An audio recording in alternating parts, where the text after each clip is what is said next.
टोपी लगा के और तिलक लगा के अगर देश के खिलाफ करोगे, राष्ट्रद्रोह करोगे, जैसे डॉक्टरों ने जो आरएक्स लिखना चाहिए था दवाएं लिखने के लिए, उन हाथों से आरडीएक्स लिखा गया। वैसे कभी जो है हिंदुओं की बात क्यों नहीं करते, कभी जो है हिंदुओं के लिए क्यों नहीं सोचते, कभी हिंदू महिला को आगे बढ़ाने की बात क्यों नहीं करते? नहीं, वो नहीं कर सकते हैं। उनकी राजनीति मुस्लिम पर आधारित है और मुसलमानों पर राजनीति आधारित, इसलिए वो नहीं कर सकते। इसीलिए ट्रिपल तलाक हमने इसी सुप्रीम कोर्ट से क्वैश कराया। आप सबको पता है ट्रिपल तलाक क्वैश हुआ तो इस्लाम को मानने वाली महिलाओं को स्वतंत्रता मिली, आज़ादी मिली और उनका महत्व बढ़ा। यही उनका लक्ष्य है कि किस तरह से धार्मिक उन्माद फैले, धार्मिक संकीर्णताएं फैलें, और धार्मिक उन्माद फैलेगा तब वो बुर्का के नाम से फैलेगा, वो हिजाब के नाम से फैलेगा, वो आतंकवादियों को जो सपोर्ट दी जाती है उसके नाम फैले। वो कभी भी बांग्लादेश पे नहीं बोलेंगे, बांग्लादेश की हिंदुओं में हत्या हो रही है वहाँ नहीं बोलेंगे।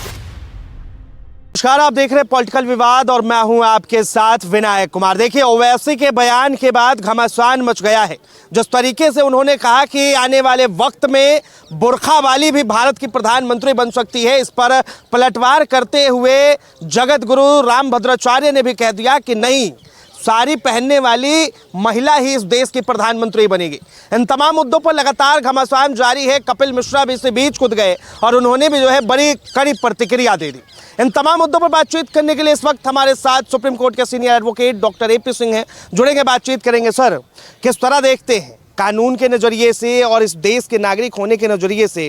वो वैसे ही कह रहे हैं कि अब बुर्खा पहनने वाली महिला भी जो है इस देश की प्रधानमंत्री बन सकती है। नहीं, देखिए, बनी है। हमारे देश में डॉक्टर APJ कलाम प्रधानमंत्री से भी ऊपर राष्ट्रपति बने हैं, लेकिन वहाँ बुर्का की बात नहीं थी। वहाँ एक हाथ में डॉक्टर APJ कलाम के कुरान थी, एक हाथ में गीता थी। डॉक्टर APJ कलाम, शहीद अशफाक उल्लाह खां, अब्दुल हामिद जैसे हमारे इस्लाम को मानने वाले देश के नायक रहे हैं, वीर नायक रहे हैं। लेकिन किसी को धार्मिक इस तरह से कहना इस बात का तरफ इंगित करता है, वो इस बात की तरफ करते हैं कि धार्मिक उन्माद फैलाना चाहते हैं। धार्मिक जब उन्माद फैलाएंगे तो वो किसी तरह से भी उचित नहीं है। देश हित, राष्ट्र हित, समाज के हित के लिए किसी तरह से भी वो ठीक नहीं है, नहीं होना चाहिए। सवाल तो सर ये भी उठता है कि ओवैसी मुसलमानों के बहुत बड़े नेता है, जाने जाते हैं मुस्लिम नेता के तौर पर।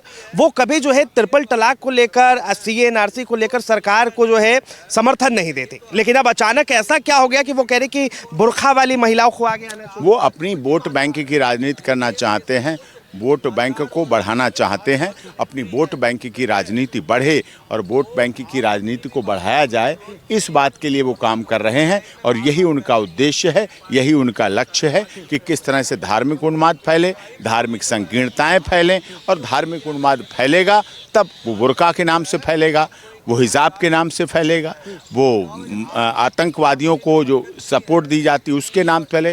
वो कभी भी बांग्लादेश पे नहीं बोलेंगे, बांग्लादेश की हिंदुओं में हत्या हो रही है वहाँ नहीं बोलेंगे, कभी नहीं बोलेंगे। आरजी कर पश्चिम बंगाल में महिला का यौन शोषण हुआ, उस पर नहीं बोलेंगे। वो केवल इन्हीं बातों पर बोलते हैं और इसीलिए अपनी राजनीतिक रोटी साधने का काम करते हैं। लेकिन ये समाज के लिए, राष्ट्र के लिए, देश के लिए किसी तरह से भी उचित नहीं। ये कहा जा रहा है कि बिहार में आभूषण व्यापारियों ने जैसे ही बुर्खा पे बैन लगाया, इधर ओवैसी ने सीधा पलटवार कर दिया। हाँ, कोई बात नहीं, कोई बैन नहीं है।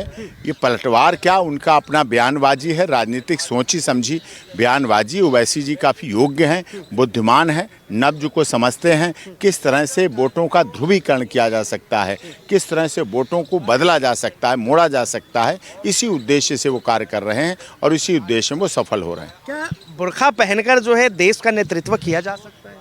नहीं, बात नेतृत्व की नहीं है। बुर्का पहन के नेतृत्व वाली बात है ही नहीं। पर्दा प्रथा हमारे देश से हट चुकी है। हमारे देश में बहुत समाज सेवी हुए, मदन मोहन मालवीय हुए, और जिन्होंने पर्दा प्रथा को हटाया और पर्दा प्रथा समाप्त हुई है। पर्दा के बाद महिलाओं को उनके अधिकार मिले। 30% आरक्षण मोदी जी ने दिया है महिलाओं को, संसद में, लोकसभा में, राज्यसभा में, विधानसभा में। इसीलिए उनका महत्व है और इसीलिए ट्रिपल तलाक हमने इसी सुप्रीम कोर्ट से क्वैश कराया। आप सबको पता है ट्रिपल तलाक क्वैश हुआ तो इस्लाम को मानने वाली महिलाओं को स्वतंत्रता मिली, आज़ादी मिली और उनका महत्व बढ़ा। लेकिन जैसे इस्लाम में कहा जाता है कि कैमरे के सामने आने की आज़ादी नहीं है, बहुत सारी शरिया जो है बहुत सारे नियमों को, कानूनों को मानता है। क्या इन सारे नियमों को ताक पर रखकर ओवैसी जो है महिलाओं को आगे लाना चाहते हैं? देखिए, उन्होंने ऐसा इसीलिए किया है, बोला है कि हम इसमें धार्मिक तुष्टीकरण कर लें। वोट बैंक जो अखिलेश में जा रहा है, कुछ बहन मायावती में जा रहा है, कुछ कांग्रेस में जा रहा है, कुछ अन्य विपक्षी दलों में जा रहा है, जो वोट बैंक, उस वोट बैंक को इकट्ठा करने के लिए ऐसा सब्ज बाग, एक ऐसा सपना दिखाने का काम किया है जिसके तहत वो आगे अपना राजनीतिक रोटी साधना चाहते हैं। साड़ी पहनने वाली महिला प्रधानमंत्री क्यों नहीं बन सकती? नहीं, साड़ी पहनने वाली बनी हैं, इंदिरा गांधी रहीं, देश की महामहिम राष्ट्रपति प्रतिभा देवी सिंह पाटिल रहीं, वर्तमान में हमारी देश की महामहिम राष्ट्रपति जी द्रौपदी मुर्मू जो हैं साड़ी पहनने वाली, इंदिरा जी रहीं। और प्रधानमंत्री की बात नहीं है, वो संवैधानिक पद पर है, कपड़ों से फर्क नहीं पड़ता है कौन कपड़े क्या पहनता है, बात है उसके एजेंडा क्या है, बात उसके सिद्धांत क्या है, बात उसकी नीति क्या है, रीति क्या है, पद्धति क्या है, किस तरह से राष्ट्र को, देश को चलाना चाहता है, किस तरह से राष्ट्र हित करना चाहता है, किस तरह से राष्ट्र हित सर्वप्रथम की भावना लेकर चल रहा है, और इसी के लिए समाज और देश को काम करना चाहिए। अच्छा देखिए, देवकीनंद ठाकुर कह रहे कि अगर तिलक नहीं तो टोपी भी नहीं।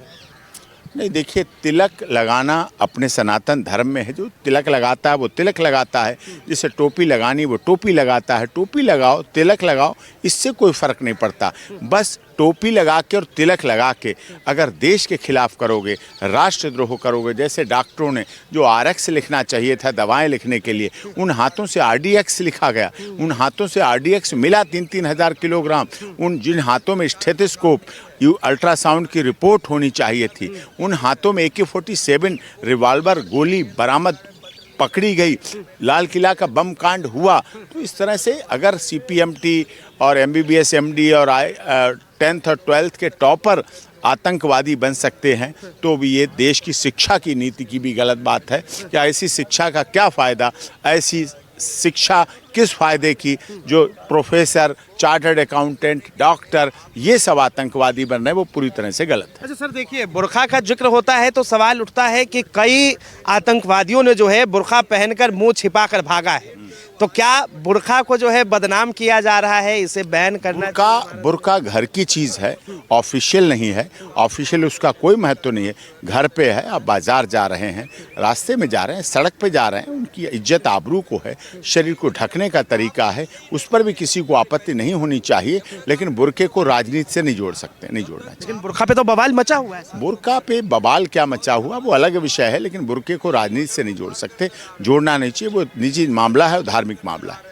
इसको लेकर जो है मुस्लिम महिलाएं कई बार प्रतिरोध दे चुकी हैं, उनका भी रोज सामने आता है कि बुरखे को बैन किया जाए। कई ऐसे मुस्लिम सोशल एक्टिविस्ट महिलाएं जो कहती है कि भारत के अंदर बुरखे का पूर्ण रूप से बहिष्कार होना चाहिए, ईरान में जैसे। देखिए, मैं न बहिष्कार के पक्ष न पहने जाने, जिसकी जो इच्छा हो, कपड़े पहनने की स्वतंत्रता है, कपड़ा पहने, अपने हिसाब से पहने, लज्जा, शर्म, हया, बहू का सम्मान, बेटी का सम्मान, आदर, ये सब मुख्य भूमिका है, वो होना चाहिए। इस पर किसी को कोई आपत्ति नहीं होनी चाहिए। सार्वजनिक रूप से, शासकीय रूप से, प्रशासनिक रूप में बुर्के का महत्व नहीं है, तो हिजाब का महत्व नहीं है, तो उसे कोई प्रयोग नहीं करता है।